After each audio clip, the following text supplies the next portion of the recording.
Avec l'appui du CRDI, durant les 4 dernières années, on a pu avoir 3 projets dans le domaine de l'adaptation au changement climatique.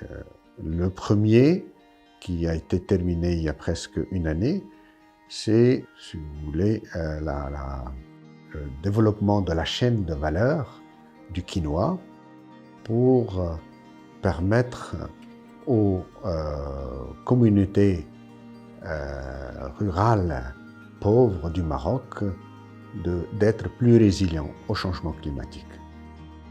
Le quinoa est une culture, ce qu'on appelle une super culture qui est adaptée à la sécheresse, mais aussi c'est une culture qui a une valeur nutritionnelle très importante.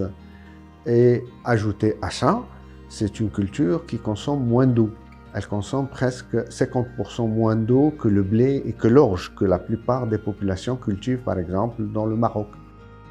La chose la plus importante, c'est pas seulement le quinoa en elle-même, mais tout le mécanisme qui permet que l'introduction de cette culture a un impact.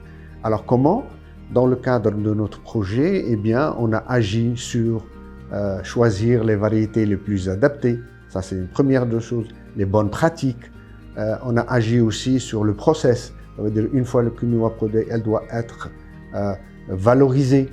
Alors, il a fallu travailler sur des éléments qui éliminent, comme quoi qu'il n'est plus amer, par exemple. Lorsqu'on élimine la saponine, il fallait aussi travailler sur la diversification des produits à base de quinoa. Il fallait aussi introduire ce qu'on appelle le quinoa organique, de permettre un peu sa commercialisation à l'extérieur du Maroc.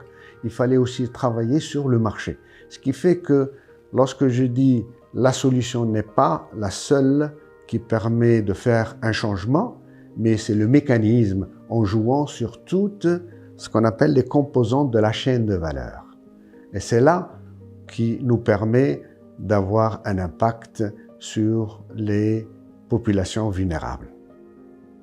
Dans un projet pareil, c'est le upscaling, ou scaling up, ça veut dire la mise à l'échelle.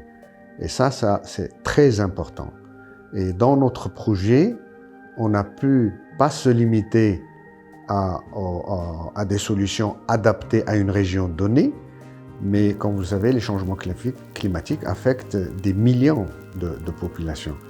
Alors, il fallait prendre ce modèle et le mettre à l'échelle dans d'autres projets qui ont été financés par d'autres organismes ou bien par l'État, par exemple.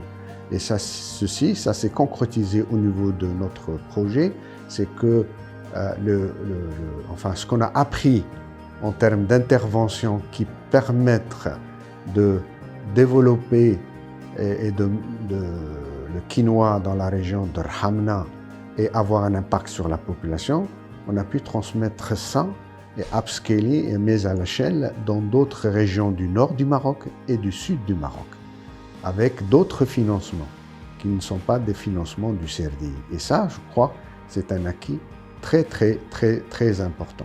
Je crois que le deuxième facteur très important dans le succès de ce projet-là, c'est le fait d'impliquer la politique dans ces projets-là. Dans notre cas, c'était le gouverneur de la province qui était, si vous voulez, le président de ce qu'on appelle le Steering Committee ou bien le comité de pilotage du projet.